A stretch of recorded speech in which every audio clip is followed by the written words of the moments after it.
I stood in front of the mirror, fastening the clasp of my necklace, telling myself tonight might be different.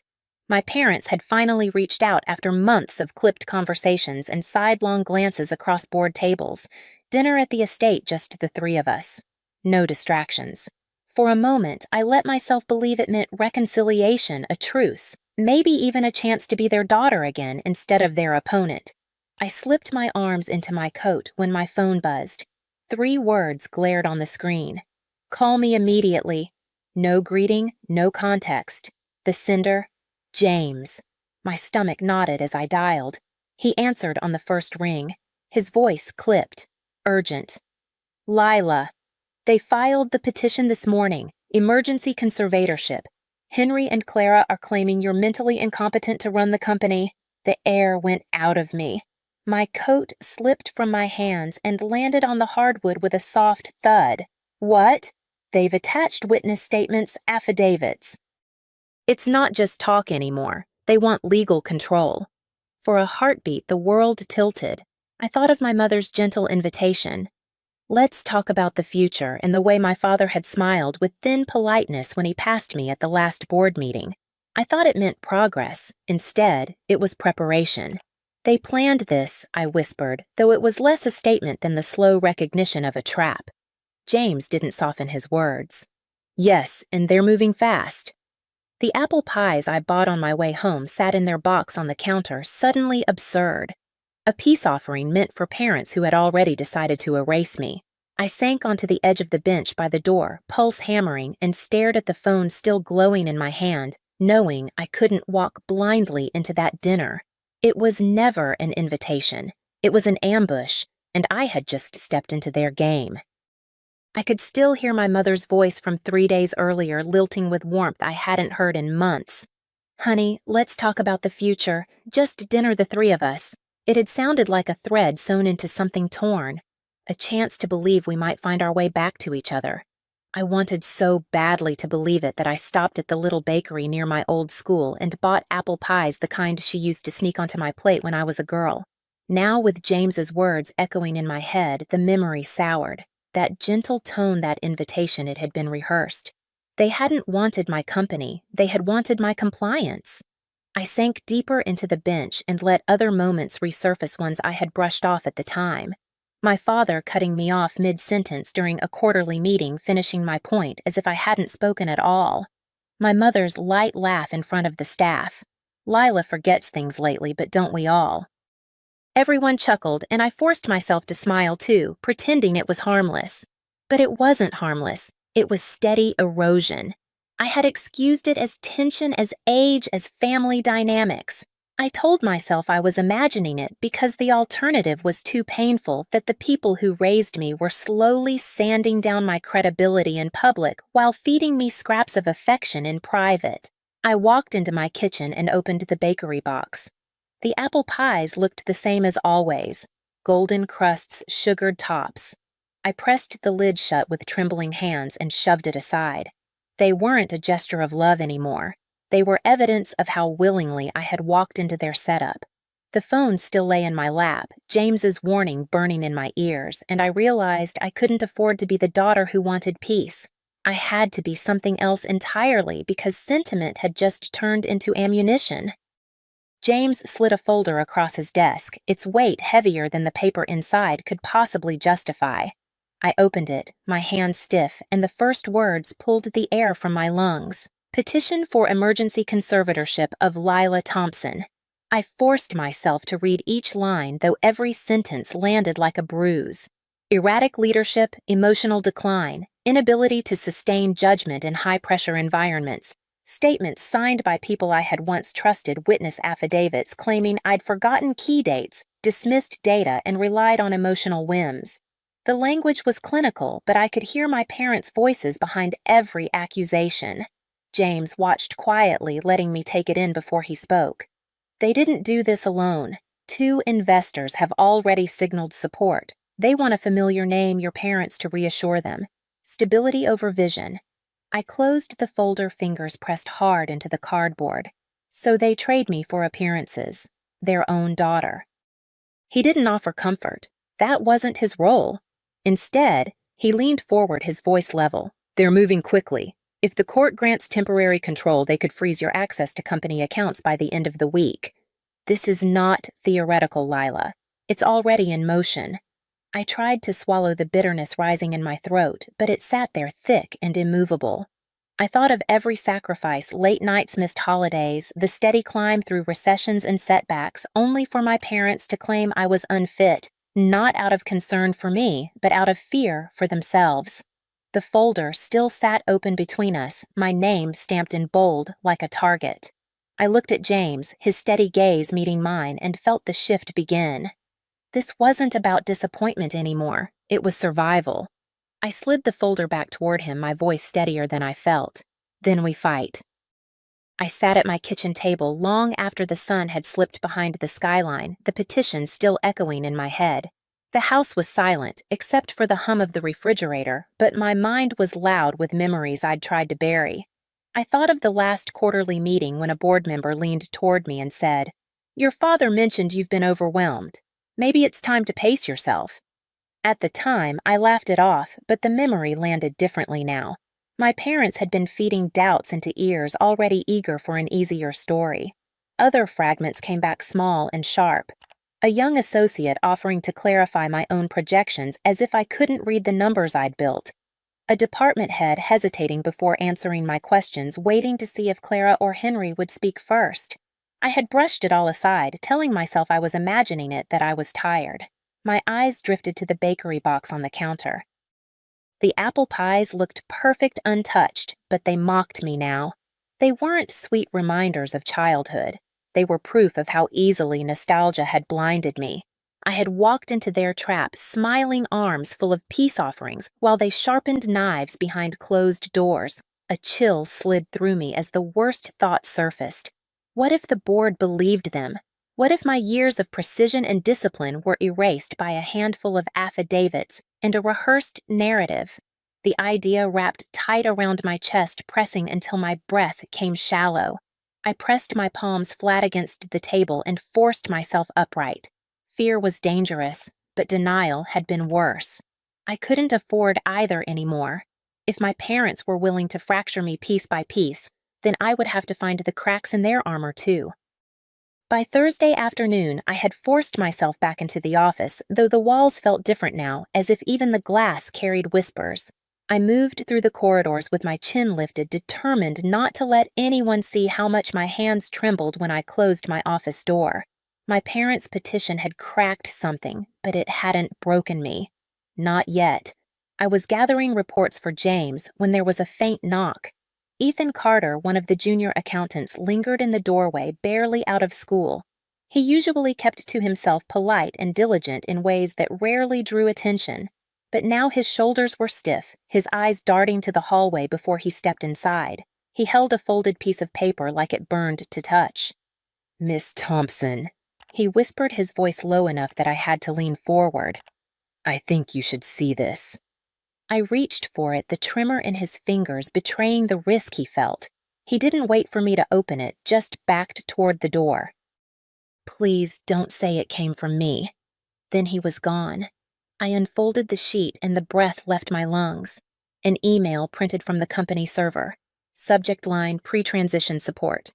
The body was short, direct. "Once we assume, interim control bonuses will be distributed accordingly." Signed, Clara Thompson. I read it twice, then a third time, the words cutting sharper with each pass. Interim control. Not if, but when. Bonuses promised in exchange for loyalty. This wasn't concern for my health or the company's future. This was bribery dressed in polite font. I pressed the page flat against my desk, my pulse pounding. All this time, I had been telling myself I was overthinking, that the small slights were accidents. But here it was in black and white, premeditated corruption. And Ethan Quiet overlooked. Ethan had chosen to bring it to me.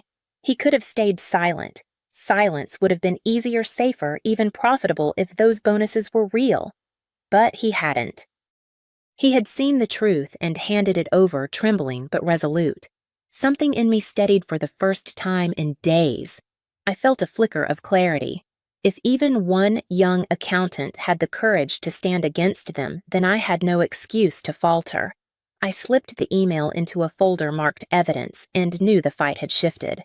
My parents weren't just undermining me, they were buying their future, and I had just been handed the thread to unravel it all. I didn't wait for another summons.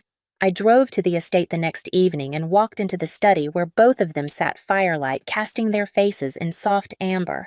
For a moment, they looked like the parents I remembered: my father with his heavy brow, my mother with her careful smile. But the words that followed belonged to strangers. Lila, Clara began, her tone gentle enough to pass for kindness.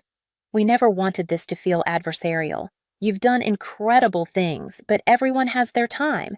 We just want to make this transition graceful for you." Henry leaned forward, folding his hands as though we were discussing weather. "Better to leave before questions are asked. We can keep this quiet. Let you step down with dignity. Mercy is what this is. Daughter, mercy." The word hit me like ice. My throat tightened, but I forced it open. "You filed a petition behind my back. You told the court I'm incompetent. That isn't mercy, it's a mask, and I have the receipts." For the first time, their expressions shifted. Clara's smile flickered and Henry's jaw hardened, but neither admitted anything. They simply exchanged a glance, one I had seen 1,000 times when they presented a united front to the world. I didn't stay longer. Any conversation beyond that would only give them ground. I turned and walked out, my heels echoing against marble, my pulse steady in a way it hadn't been for weeks. Later, in my own office, I began combing through the company's financial records with a sharper eye than ever. That was when the numbers began to glow like embers in a dark room. A payment of $12,000 to a strategic advisory firm no one had heard of.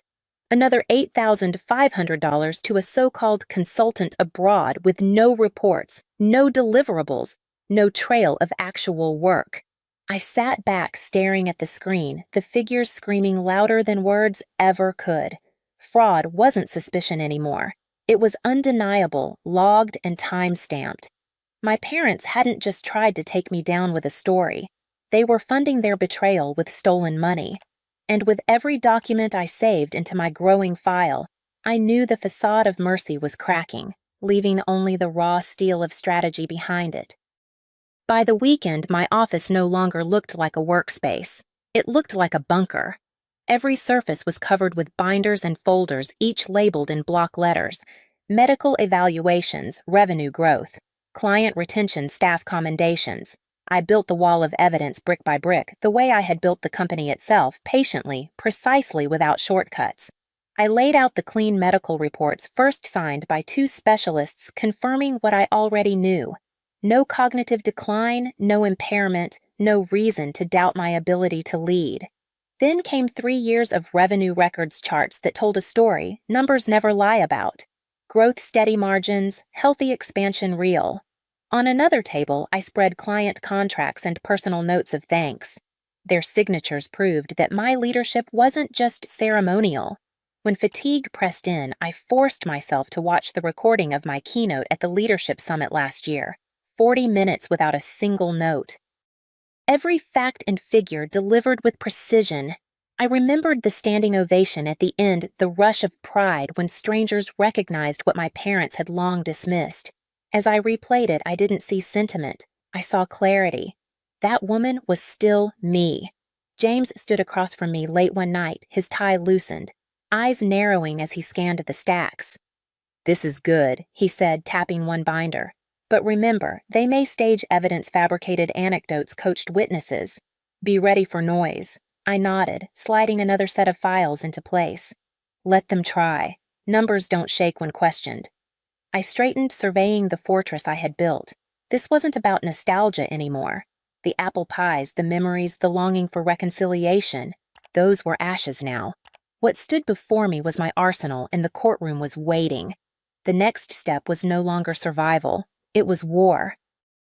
The courtroom smelled faintly of polish and cold air, the kind of place where truth was supposed to cut sharper than sentiment.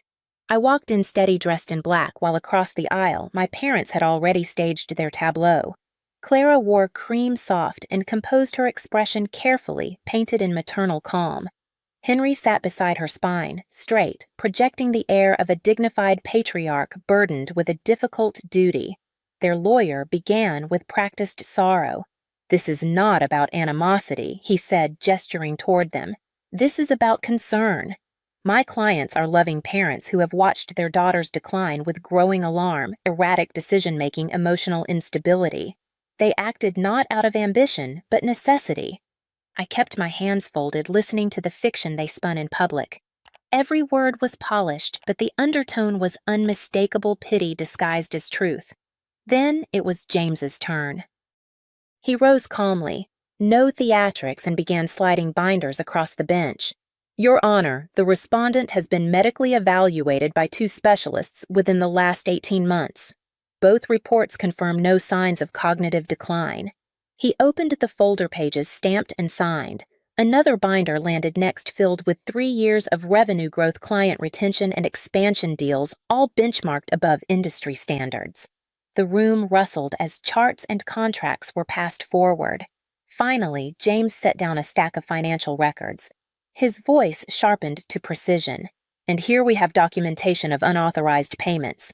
$12,000 to a shell firm, $8,500 to a consultant abroad.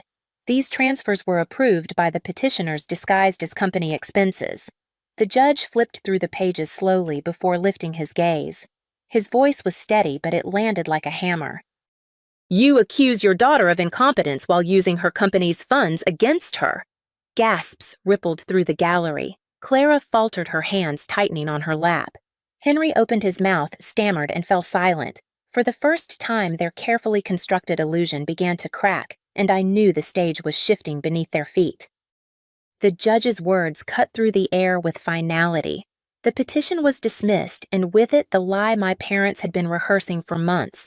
But the gavel didn't just protect me, it turned on them. A review of their financial misconduct was ordered, the very fraud they thought they could bury now dragging them into the light. By evening, the board had called an emergency session. I sat at the head of the table, James at my side, while the members shifted uncomfortably in their seats. James's voice was calm as he presented the evidence piece by piece. The loyalty test emails Clara had sent, the payments to shell firms, the bonuses promised in exchange for silence. Each document passed across the polished wood, landed like a verdict. When the discussion ended, there was no debate left. The vote was swift, unanimous. Henry and Clara were stripped of all authority, their names removed from positions they had once worn like crowns. For the first time, they had no stage, no script, no power. Across the table, Clara leaned forward, her voice trembling just enough to sound almost sincere. "We only wanted what was best." I met her eyes, my voice steady. "You wanted what was yours. I built what was mine." She flinched, and silence spread across the room. The board members turned toward me, waiting for direction. The moment that had once terrified me now felt earned. The throne they had tried to seize was gone, and the weight of leadership rested back where it belonged. I signed the removal paperwork without hesitation, knowing the next chapter of this battle had already begun. 2 weeks later, I walked into the boardroom at 9 in the morning sharp. Every seat was filled, the air tight with anticipation. As I stepped inside, the members rose from their chairs in unspoken acknowledgement. It wasn't pity in their faces anymore. It was respect. I took my place at the head of the table, the chair that had once felt heavy with doubt. This time, it fit like it had been made for me. I let the silence settle before I spoke. This company is my legacy. It was built on discipline, on endurance, on choices that were never easy but always deliberate. From today forward, betrayal has consequences, family or not. No one argued, no one looked away. They simply nodded, some slowly, some with relief, as if the ground beneath us had finally steadied. For years, I had fought to prove my worth, even to the people who should have seen it first. Now I didn't need to prove anything. The evidence, the courtroom, the unanimous vote, they had already done that. The meeting closed quickly. There were no drawn-out speeches, no applause, just clarity, clean and quiet. As I left the boardroom, the corridor stretched before me, bright with morning light. My heels clicked steadily against the floor until I reached the corner office my parents once occupied. The blinds were drawn, the desk cleared the space stripped of their presence. I paused only long enough to recognize the emptiness for what it was, not a loss but a release. Then I kept walking. I didn't need their approval anymore. What they tried to erase, I had reclaimed. What they tried to own, I had defended. And in the end, I carried with me something stronger than inheritance. Legacy had finally become mine alone. Lila sat alone in her office, the silence heavy with victory but laced with scars. The betrayal had taught her that trust, even in family, could be a fragile thread easily cut by ambition. She learned to see beyond smiles and promises to question warmth when it felt too practiced. The apple pies, once symbols of love, now reminded her that nostalgia could blind her to truth. Her parents' actions showed her that power, not sentiment, drove their choices, and she vowed never to let affection cloud her judgment again. Yet from Ethan's courage, she saw that loyalty could still exist quiet but resolute in unexpected places. The numbers, the evidence, the courtroom, they became her armor, proving that precision and clarity could outlast deception. Lila realized her legacy wasn't inherited. It was forged through discipline and resilience. She learned to stand alone not out of fear, but strength, knowing that true leadership meant defending what she built, no matter who stood against her. The pain of betrayal had carved a sharper edge to her purpose, and she would carry that lesson forward, unyielding. For 12 years, I built my consulting business from nothing. While my brother Jake lived in our parents' basement playing video games until he was 27, I worked 18-hour days building client relationships and developing my expertise in corporate restructuring. Every contract I landed, every late-night project I completed, every weekend I sacrificed went toward building something sustainable and profitable. By the time I turned 32, my business was generating enough revenue that I needed to expand. I'd been operating as a solo consultant, but the demand for my services had grown beyond what one person could handle. I needed to hire additional consultants, lease proper office space, and invest in technology infrastructure. The expansion would require a significant capital injection, but my projections showed it would triple my revenue within 2 years. I'd saved $150,000 specifically for this business expansion. Every penny came from profits I'd reinvested instead of spending on luxury items or expensive vacations. While my friends bought new cars and designer clothes, I drove a 10-year-old Honda and shopped at discount stores. This money represented not just my future, but validation that all those years of sacrifice had been worth something. The funds were sitting in a high-yield business savings account at First National Bank. I'd been earning decent interest while I finalized my expansion plans and prepared to make the necessary investments. The account was in my business name, but I'd added Jake as an authorized user 2 years earlier during a period when I was traveling internationally for clients and needed someone who could handle emergency transactions if something happened to me. I should have removed his access after that trip ended. But Jake was my brother and family trust runs deep. Jake had always struggled with responsibility and financial management. After dropping out of college twice, he'd bounced between entry-level jobs, never staying anywhere longer than 8 months. Our parents enabled his lifestyle by letting him live rent-free in their basement and covering his car insurance, phone bill, and most of his living expenses. At 31, he had no savings, no career prospects, and no apparent motivation to change his situation. But I never criticized him openly. Family loyalty meant accepting people as they were and offering support when possible. I'd always believed that Jake would eventually find his direction in life, and I wanted to be there for him when he did. Last November, Jake announced at Sunday dinner that he'd met someone special. Her name was Ashley, and she was everything he'd been looking for in a partner.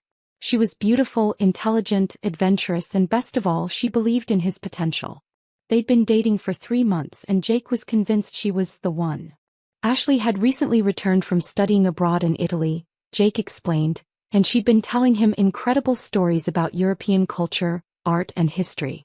She thought Jake would benefit enormously from international travel experience. It would broaden his perspective, help him discover his passion, and give him confidence to pursue bigger opportunities. She'd found an amazing 3-week European tour package that visited 8 countries. The timing was perfect. They could go in December during the holiday season when everything would be decorated and festive. The total cost for both of them would be $22,000, including flights, hotels, meals, and guided tours. Jake had never been outside the United States. He was genuinely excited about the opportunity to travel and spend extended time with Ashley. The problem was that he didn't have $22,000. His latest job at an electronics store had ended in October, and his savings account contained approximately $340.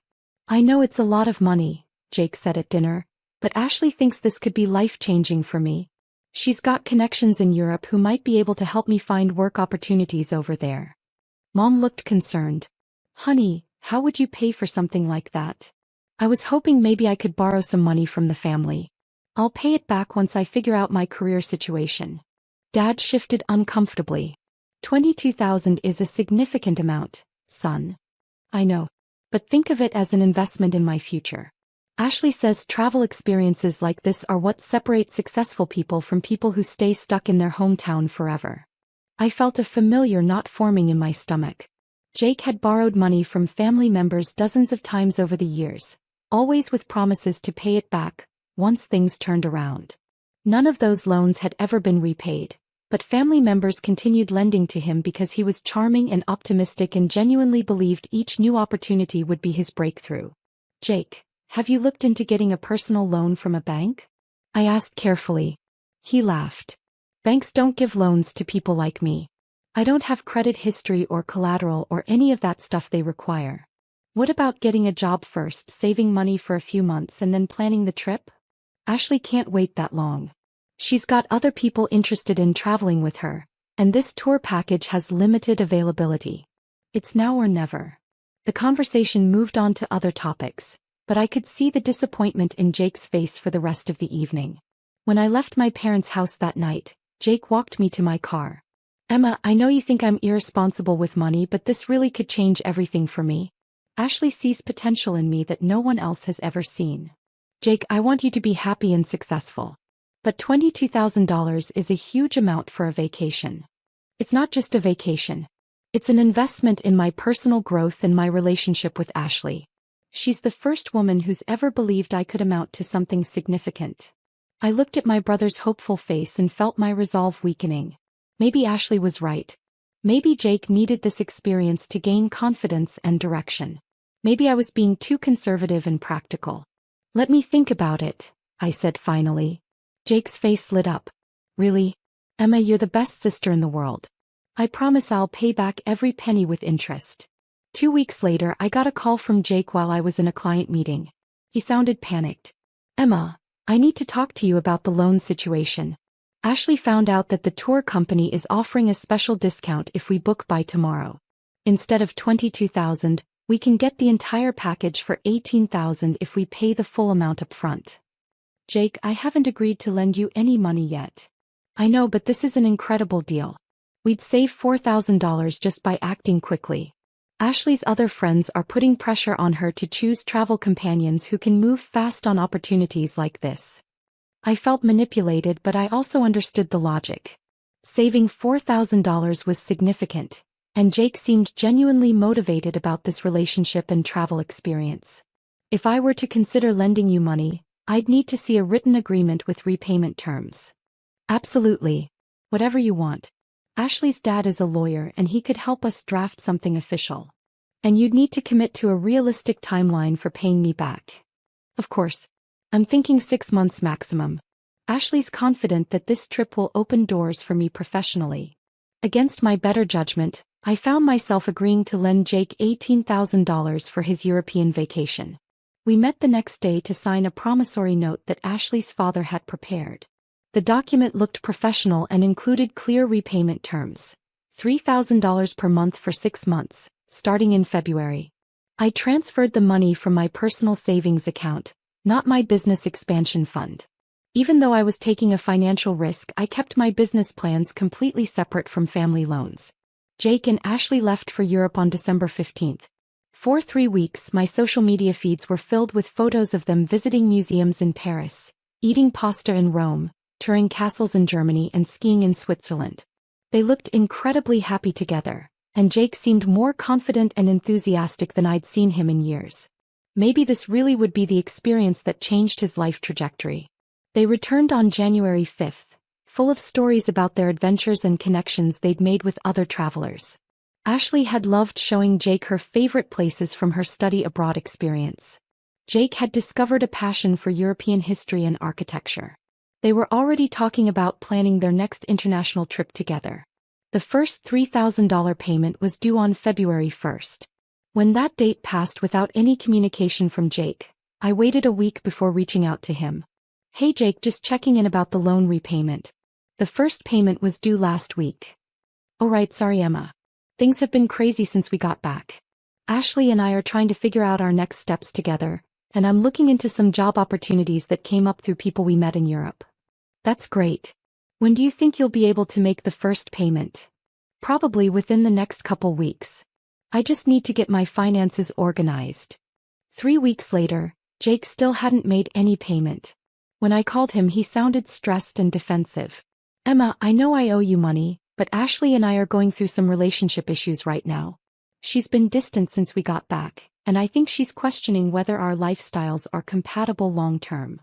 "I'm sorry to hear that, but the loan repayment isn't dependent on your relationship status." I know. It's just that I spent all my remaining savings on gifts for Ashley during the trip, and now I'm completely broke. I need to find a job before I can start paying you back." By April, Ashley had broken up with Jake and started dating someone else. Jake was devastated and had moved back into our parents' basement. He hadn't made a single payment on the $18,000 loan, and he'd stopped returning my calls. At our family Easter dinner, Jake looked miserable. He'd gained weight, wasn't taking care of his appearance, and seemed to have lost all the confidence and enthusiasm he'd gained during his European adventure. "I'm sorry about Ashley," I said privately when we had a moment alone. "She said I wasn't ambitious enough for her," Jake replied bitterly. "She said the trip convinced her that she needed someone with more financial stability and career direction." That must have been painful to hear. The worst part is that I spent $3,000 on a necklace for her in Paris. It was supposed to be a symbol of our commitment to building a future together. She returned it to me when she broke up with me. I stared at him. "You spent $3,000 on jewelry during a trip that I paid for?" "Ashley said it was important to invest in our relationship. She said successful couples make bold romantic gestures for each other." "Jake, that money was supposed to be for the tour package, not for expensive gifts. There was money left over after we paid for everything. I thought you'd want me to use it to make Ashley happy." I realized that Jake had fundamentally misunderstood the entire loan arrangement. In his mind, I'd given him $18,000 to spend however he wanted during his European adventure. He'd never considered that the money was specifically for travel expenses and that any leftover funds should have been returned to me. "Jake, we need to talk about the repayment schedule. You've missed 3 payments so far." "I know, and I feel terrible about it. But I don't have a job right now, and Ashley's breakup really messed with my head.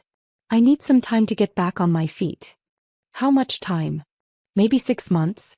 I need to figure out my career situation and get my emotional life stabilized."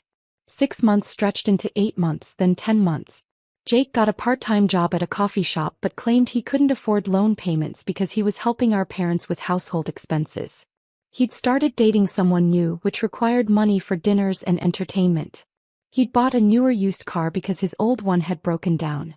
Meanwhile, I'd been forced to delay my business expansion because I couldn't access the $18,000 I'd loaned to Jake. Client demand continued growing, but I couldn't hire additional consultants or lease better office space without the capital I'd planned to use. I was turning down potential contracts because I didn't have the capacity to handle them. Every month that passed represented lost revenue and missed opportunities. I calculated that delaying my expansion was costing me approximately $8,000 per month in potential income. Jake's European vacation was becoming increasingly expensive for my business. At our family Christmas dinner, Jake seemed to have fully recovered from his breakup with Ashley. He was dating someone named Melissa now, and they were planning to move in together after the holidays. He'd been promoted to shift supervisor at the coffee shop, which came with a small raise and more consistent hours. I decided it was time to have a direct conversation about loan repayment. "Jake, it's been over a year since you borrowed the money for Europe. We need to establish a realistic payment plan." Jake looked uncomfortable. "Emma, I've been meaning to talk to you about that. The thing is, my financial situation is still pretty tight. Between helping mom and dad and getting ready to move in with Melissa, I don't really have extra money for loan payments right now. The loan agreement specified 6 months of $3,000 payments. You haven't made a single payment. I know, and I feel bad about it. But honestly, that payment schedule was never realistic for someone in my financial situation. Ashley's dad probably didn't understand my income level when he drafted that document. What payment schedule would be realistic? Maybe $100 a month? I could probably manage that without affecting my other financial obligations. I stared at him in disbelief. At $100 per month, it would take 15 years for Jake to repay the $18,000 loan, assuming he never missed a payment. Jake, at that rate, you'd be paying me back until you're 46 years old. I know it's not ideal, but it's what I can afford right now. Maybe I'll be able to increase the payments once my career situation improves. You've been saying your career situation will improve for over a decade. Jake's face flushed with anger. Emma, you make way more money than I do. $18,000 is probably nothing to you. For me, it's a huge amount that I can't just pull out of thin air. If $18,000 was nothing to me, I wouldn't have asked you to sign a promissory note. Look, I'm doing the best I can with my life. Not everyone can be successful like you. Some of us have to struggle more to find our path. The conversation was going nowhere productive. Jake had convinced himself that his financial struggles justified breaking his commitment to repay the loan. In his mind, I was wealthy enough to absorb the loss, so holding him accountable was unreasonable. After dinner, I sat in my car for 20 minutes trying to process the conversation. Jake had essentially told me that he had no intention of repaying the loan according to our original agreement. He'd proposed a payment plan that would take 15 years to complete and showed no understanding of how his broken commitment had affected my business plans. I'd been subsidizing Jake's lifestyle for over a year while he pursued romantic relationships and delayed his career development. Meanwhile, my business expansion had stalled and I was losing thousands of dollars in potential revenue every month. That night, I made a decision that would change everything. I pulled out my laptop and logged into my bank account. For the past 14 months, I'd been making automatic payments on Jake's mortgage. Not his rent, his mortgage. Jake didn't know that I was the one keeping his house out of foreclosure. 2 years earlier, Jake had somehow qualified for a first-time homebuyer loan and purchased a small house in a decent neighborhood. The monthly mortgage payment was $1,847, which was more than Jake's monthly income from most of his part-time jobs. Within 6 months, he'd fallen behind on payments and received foreclosure warnings. Jake had come to me panicking about losing his house. He'd begged me to help him figure out a solution. The mortgage company was willing to work with him if he could bring his account current and demonstrate consistent payment ability going forward. I'd paid $11,000 to bring Jake's mortgage current, and then I'd set up automatic monthly payments from my business account to cover his mortgage going forward. Jake believed that his mortgage company had restructured his loan with more favorable terms. He had no idea that I was paying his housing costs every month. I justified this arrangement by telling myself that Jake needed stability to get his life together. Having secure housing would give him the confidence to pursue better employment opportunities and develop financial responsibility. I'd expected that within a year or two Jake would be earning enough to take over his own mortgage payments. Instead, Jake had used his financial stability to justify taking expensive vacations and pursuing relationships with women who expected him to spend money he didn't actually have. I canceled the automatic mortgage payment that was scheduled for January 1st. 3 weeks later, Jake called me sounding frantic. Emma, something weird is happening with my mortgage company. They're saying I missed my January payment and that my account is becoming delinquent. But I thought we had that restructuring agreement that made my payments more affordable.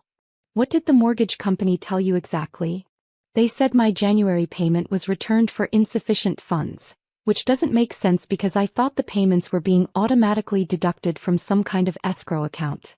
Did you ask them to clarify the payment arrangement? I tried, but they kept asking me questions about account numbers and payment sources that I don't understand. They said they need to speak with the account holder who's been making the payments. I stayed silent. Emma, do you know anything about this? Did you help me set up some kind of payment system that I forgot about? Jake, I've been paying your mortgage for the past 14 months. The silence on the other end of the phone lasted for nearly 30 seconds. What do you mean you've been paying my mortgage? The $11,000 I gave you to bring your account current? That was my money. The monthly payments that have been keeping your house out of foreclosure? Those have been coming from my business account. I thought the mortgage company restructured my loan. They did restructure it. The restructuring required someone to make consistent monthly payments. I've been making those payments. Why didn't you tell me? Because you needed to believe you could handle homeownership independently. I thought it would give you confidence and stability. But Emma, if you've been paying my mortgage, that means you've been living rent-free for over a year while you spent money on European vacations and expensive gifts for girlfriends. Jake was quiet again. What happens now? He finally asked. That depends on you.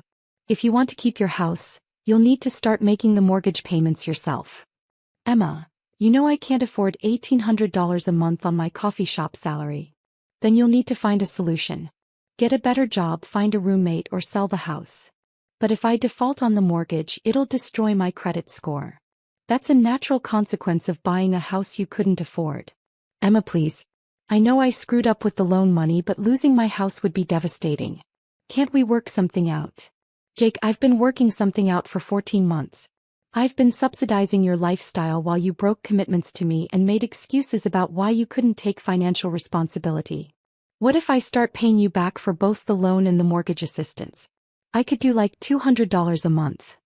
At $200 per month, Jake would need 45 years to repay the money I'd given him, assuming he never missed a payment.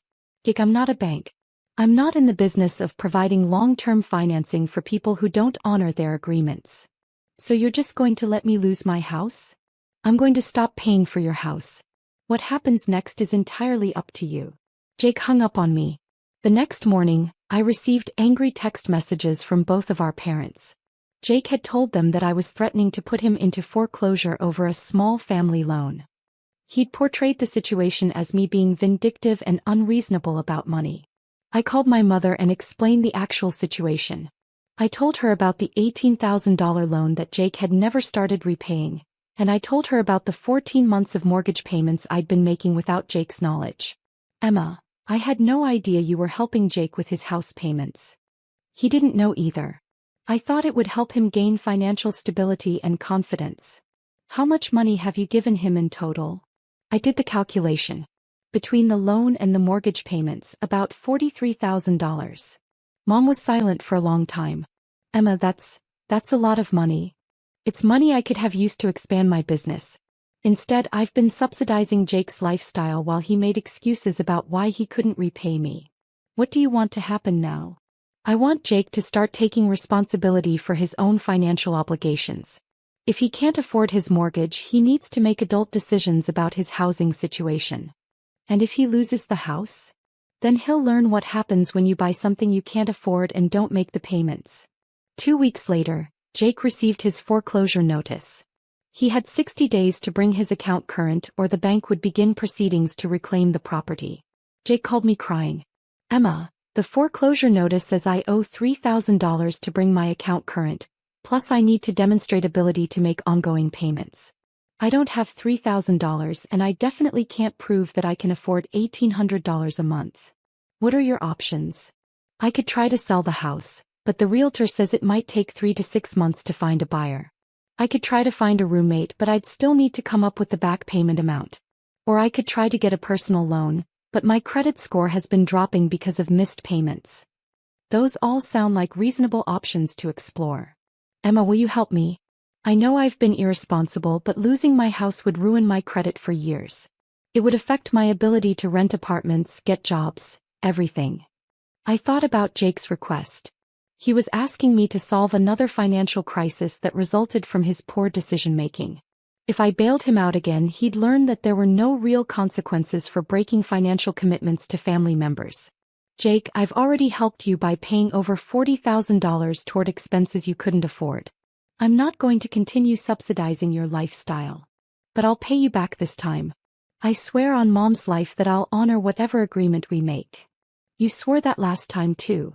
This is different. Losing my house has made me realize how serious this is. I'm ready to make real changes. What changes specifically? I'm going to get a second job. Melissa and I are going to move in together and split expenses. I'm going to create a budget and stick to it. Jake, you should have done all of those things before you bought a house you couldn't afford. I know. I was immature and irresponsible. But I've learned my lesson now. Your lesson shouldn't come at my expense. Jake sold his house in March for $185,000. After paying off the remaining mortgage balance, closing costs, and realtor fees, he walked away with about $23,000 in equity. He used $18,000 of that money to repay the loan from his European vacation, exactly 1 year and 3 months after it was originally due. He gave me the remaining $5,000 as partial repayment for the mortgage assistance I'd provided. At $5,000 out of the $25,000 I'd paid toward his mortgage, I recovered about 20% of that money. Jake and Melissa rented an apartment together, and Jake got a second job at a restaurant to increase his income. For the first time in his adult life, he was working full-time hours and managing his own expenses without family assistance. But he was bitter about the entire experience. At family gatherings, he would make comments about how some people care more about money than family, and how he'd learned that financial success can make people heartless. Our parents were caught in the middle, understanding both perspectives but wishing we could find a way to reconcile. They suggested family counseling to help us work through our financial disagreements. I don't think this is about money, I told them. It's about accountability. Jake has spent his entire adult life making financial commitments he couldn't keep, and family members have always bailed him out. That pattern needed to end. But he did pay you back eventually, Mom pointed out. He paid me back with money he got from selling an asset that I'd helped him purchase and maintain. Without my mortgage payments, he would have lost that house to foreclosure and had no equity to access. So in a way it worked out fairly for everyone. It worked out because I forced accountability. If I'd continued paying his mortgage indefinitely, he'd still be living beyond his means and expecting family members to cover the difference. 6 months later, Jake got promoted to assistant manager at the restaurant.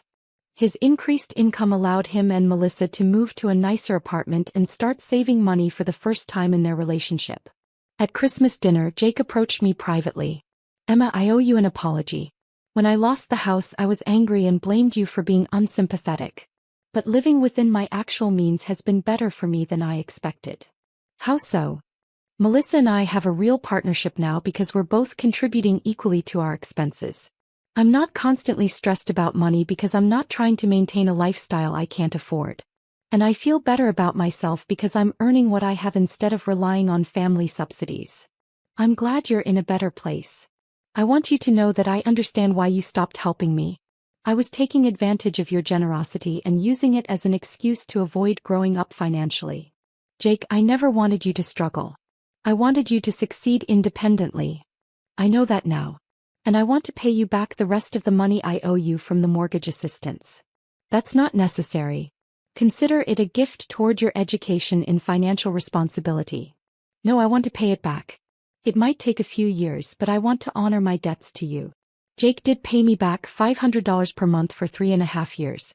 Not because I demanded it, but because he'd learned that keeping financial commitments was essential to maintaining self-respect and family relationships.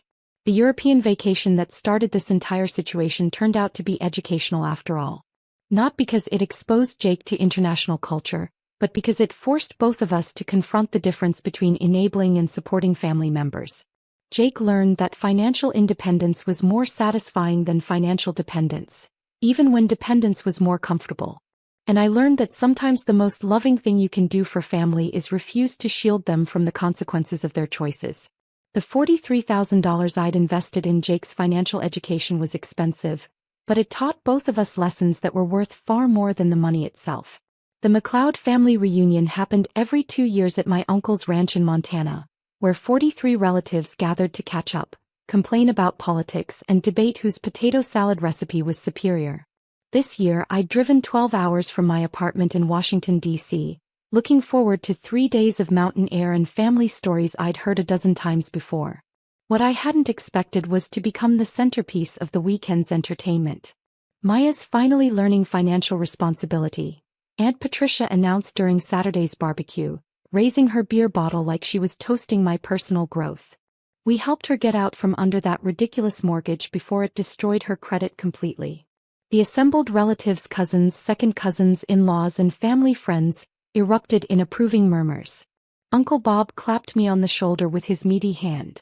Government jobs are steady, but they don't pay enough for homeownership in D.C. We should have intervened sooner. My cousin Tyler, fresh out of business school and eager to demonstrate his financial expertise, held court near the grill. Maya was drowning in a $400,000 mortgage on a government salary. The math just doesn't work. We calculated her debt-to-income ratio and realized she was headed for foreclosure within 18 months. Thank God family stepped in, added cousin Sarah, bouncing her toddler on her hip.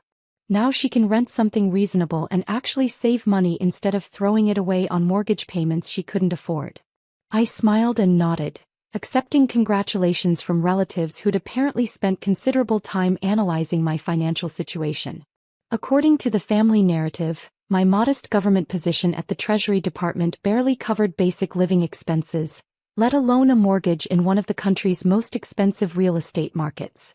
We're just relieved you won't have to file bankruptcy, Aunt Patricia continued, her voice carrying the satisfaction of someone who'd prevented a family disaster.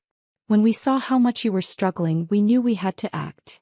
What they didn't know was that I worked for the Office of Intelligence and Analysis within the Treasury Department, specializing in counterterrorism financing investigations.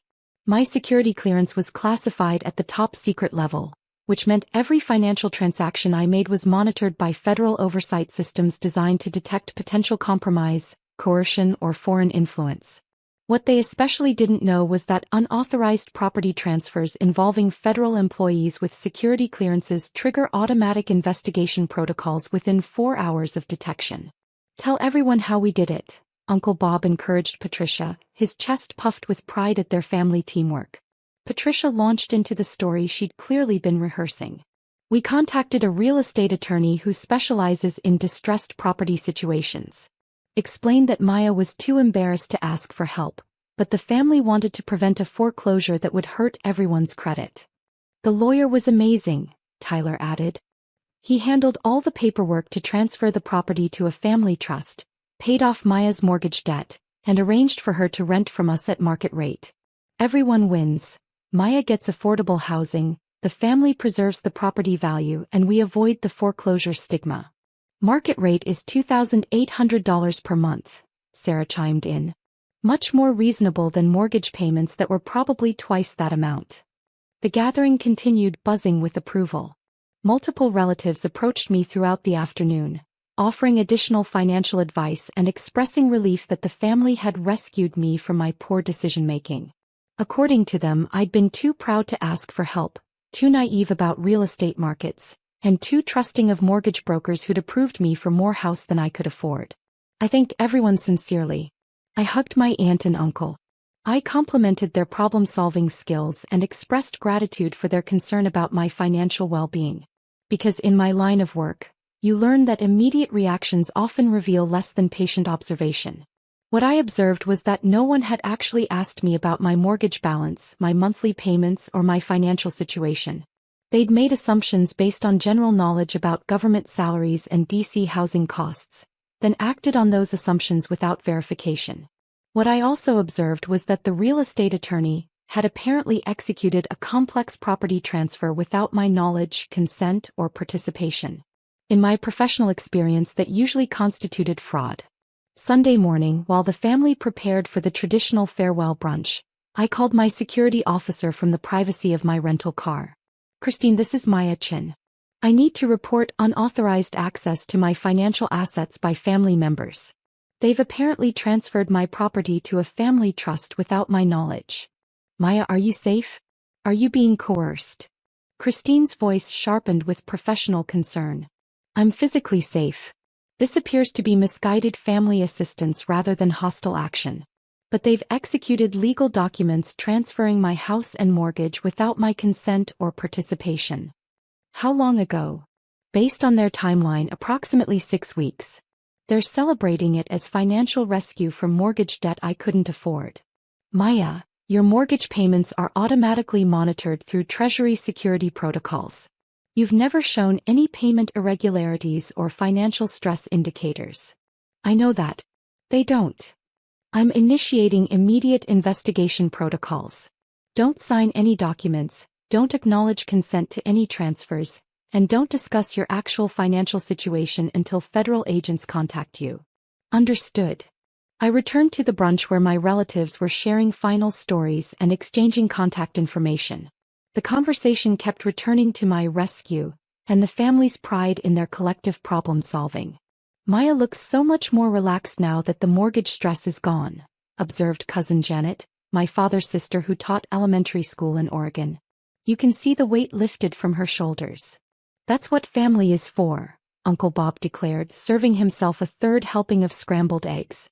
We look out for each other. Aunt Patricia pulled me aside during coffee service. I hope you understand this was all done with love. We could see you were struggling even though you're too proud to admit it. Government jobs are honorable work, but they don't provide the kind of income needed for DC homeownership. I appreciate your concern, I replied honestly, because I did appreciate their intention, even while recognizing the criminal methods they'd used to express it. The rent payments will go directly into the family trust, she continued. We're thinking of it as forced savings. When you're ready to buy something more affordable, maybe in Virginia or Maryland, the trust can help with a down payment. That's very thoughtful. We just want what's best for you. Sometimes family has to make difficult decisions to protect the people we love. The brunch concluded with the usual promises to stay in touch, group photos, and discussions about the next reunion in 2 years. I hugged everyone goodbye, loaded my car, and began the 12-hour drive back to DC, where my house awaited, the house I'd purchased 3 years earlier with cash from my Treasury Department salary and investment portfolio. Tuesday morning, I was reviewing intelligence reports about cryptocurrency networks funding international terrorism when Special Agent David Kowalski from the FBI's Financial Crime Unit called. Ms. Chen, we need to discuss the unauthorized property transfer flagged by Treasury Security Monitoring. Can you meet us this afternoon at Federal Plaza? The FBI interview took place in a sterile conference room with gray walls and fluorescent lighting that made everything look vaguely institutional. Agent Kowalski was joined by Agent Lisa Martinez from Treasury's own Internal Security Division, both of them reviewing thick files that contained more information about my family's rescue operation than my family had shared with me. Ms. Chen, your family executed a complex property transfer involving forged power of attorney documents, fabricated financial hardship claims, and unauthorized mortgage assumption, Agent Martinez explained, spreading documents across the conference table. The paperwork told a detailed story. A real estate attorney named Robert Hutchinson had filed documents claiming I'd granted power of attorney to my aunt due to severe financial distress and psychological inability to manage complex financial decisions. Medical records had been falsified suggesting I was under psychiatric care for financial anxiety and decision-making impairment. Your aunt signed documents claiming you were experiencing mental health crisis and had requested family intervention to prevent foreclosure, Agent Kowalski continued. The mortgage company approved the transfer based on these medical claims and family hardship documentation. None of which I provided or authorized, I confirmed. The forged power of attorney document bears a signature that doesn't match your security clearance signature on file with Treasury, Agent Martinez noted. The psychological evaluation was conducted by a therapist who has no record of ever treating you. What's the timeline for prosecution? Federal charges will be filed within 48 hours. Wire fraud, identity theft, federal employee financial crimes, and conspiracy. Your aunt, uncle, and the attorney are all facing significant prison time. And my property status? Full ownership restored immediately. The fraudulent transfer is void. Your mortgage, which was never in default, remains in your name with normal payment status. I drove home through DC traffic, past the monuments and federal buildings where I spent my days tracking terrorist financing networks across global banking systems. My house looked exactly the same from the outside, 3-bedroom colonial in a quiet neighborhood, nothing flashy or attention-grabbing. Inside, everything was exactly where I'd left it 3 weeks ago. My books, my coffee maker, my secure home office where I analyzed financial intelligence reports. According to the federal investigation, the family trust had never actually taken possession of the property. The entire rescue operation had existed only on paper, supported by forged documents and fabricated crisis narratives. Wednesday evening, my phone started buzzing with family calls. Aunt Patricia called first, her voice tight with confusion and fear. Maya, there's been some kind of mistake. FBI agents came to my house with search warrants. They're saying we committed federal crimes, but we were trying to help you. I'm sure they'll sort everything out, I said, reviewing the federal charges sheet Agent Martinez had provided. Uncle Bob called next, anger replacing confusion in his voice. What kind of government job do you have that gets family arrested for helping with mortgage problems? This is insane. Federal employees are subject to security monitoring, I replied. Unauthorized financial transactions trigger automatic investigations. Tyler called from the county jail where he'd been held pending arraignment. Maya, you have to tell them this was a misunderstanding. We were trying to save you from foreclosure. I'll provide whatever testimony the federal prosecutor requests, I said. Thursday morning, Agent Martinez called with updates. The attorney, Robert Hutchinson, is cooperating fully with our investigation. He's provided detailed records of the fraud scheme and is testifying that your family paid him $15,000 to execute forged documents. Paid him. They pooled family resources to cover legal fees for your rescue. Hutchinson is facing disbarment and federal charges, but his cooperation will help build the case against your relatives. What's the likely sentence? Wire fraud involving federal employee assets carries 3 to 7 years. Identity theft adds consecutive time. Your aunt and uncle are looking at 5 to 10 years each in federal prison. That evening, the extended family group chat exploded with panic and confusion. Cousins posted frantic messages asking for criminal defense lawyer recommendations. Relatives shared articles about federal sentencing guidelines and white-collar crime penalties. I didn't participate in the digital hysteria. Friday morning brought another call from Agent Kowalski. Ms. Chen, we've uncovered additional evidence suggesting this wasn't your family's first attempt at unauthorized financial intervention. Bank records show they've been monitoring your account balances and credit reports for over a year. Monitoring how? Identity theft for surveillance purposes. They used your social security number to access financial information, apparently to track what they perceived as mounting financial distress. Which didn't exist. Correct. Your financial profile shows consistent stability, substantial savings, and perfect credit. But they interpreted your modest lifestyle as evidence of financial struggle. The federal courthouse in D.C. was an imposing building with marble columns and security checkpoints that reminded everyone of the gravity of federal criminal proceedings. I sat in the gallery during the arraignment, watching my aunt and uncle stand before a federal judge in wrinkled clothing that suggested they'd spent the night in holding cells. The prosecutor outlined the charges methodically. Conspiracy to commit wire fraud, identity theft targeting a federal employee, falsification of medical records, and unauthorized access to federal employee financial information. The evidence included forged documents, bank records, and recorded conversations where my family discussed their intervention strategy. Aunt Patricia cried quietly while Uncle Bob stared straight ahead with the expression of someone trying to understand how helping family had become a federal crime. Their court-appointed attorneys looked like public defenders facing an unwinnable case against well-documented federal charges. Your Honor, the defendants used forged power of attorney documents and fabricated medical records to steal federal employee property, the prosecutor explained. They committed identity theft to monitor the victim's financial information, then used that illegally obtained data to justify their fraud scheme. This was family trying to help family, Uncle Bob's lawyer argued weakly. There was no criminal intent. Forging medical records and power of attorney documents requires criminal intent, the judge replied sharply. Ignorance of federal employee security protocols is not a defense for identity theft and wire fraud. Bail was set at $100,000 each, with electronic monitoring and prohibitions against contacting me or accessing any financial institutions. The trial was scheduled for 4 months later, giving both sides time to prepare for what the prosecutor described as a clear-cut case of federal financial crimes. In the courthouse hallway, their attorneys approached me separately, both requesting character statements that might influence sentencing. Ms. Chen, your aunt and uncle genuinely believed they were helping you avoid foreclosure, Patricia's lawyer explained. A statement about their good intentions could make a significant difference. Their intentions don't change the legal reality of their actions, I replied. They committed multiple felonies based on assumptions they never verified. But their family. Federal law doesn't provide family exemptions for wire fraud and identity theft. The months leading up to trial were quiet. The extended family group chat stayed silent, no longer buzzing with reunion plans and shared family updates. Individual relatives called occasionally, usually to ask if I could do something to help Patricia and Bob, but I explained that federal prosecutors operate independently of victim preferences. The trial lasted 3 days.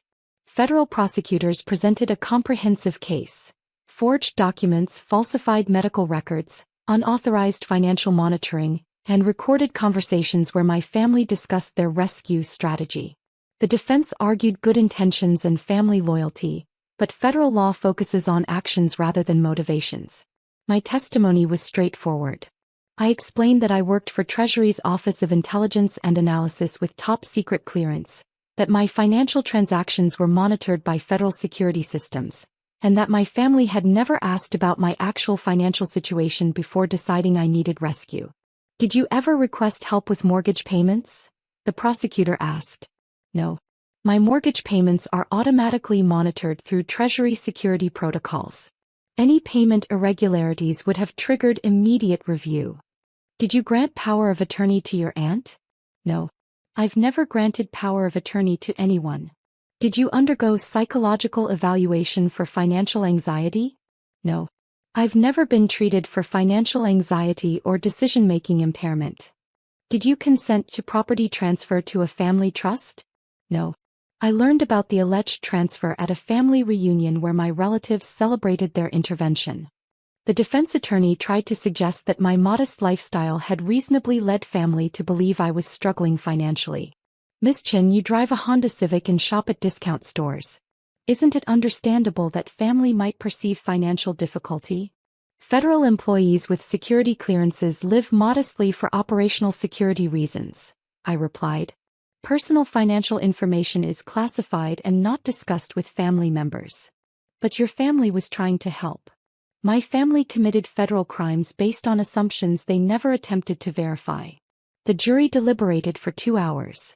Guilty on all counts for both defendants. Sentencing took place 3 weeks later with the same federal courthouse gravity and marble columns that emphasized the seriousness of federal criminal consequences. I provided victim impact testimony that focused on the security implications rather than personal betrayal. "Your Honor, federal employees depend on financial security monitoring to protect classified operations and national security interests. The defendant's actions compromised those security protocols and could have endangered ongoing intelligence investigations." Aunt Patricia received 4 years in federal prison plus restitution and fines. Uncle Bob received 5 years due to his leadership role in the conspiracy.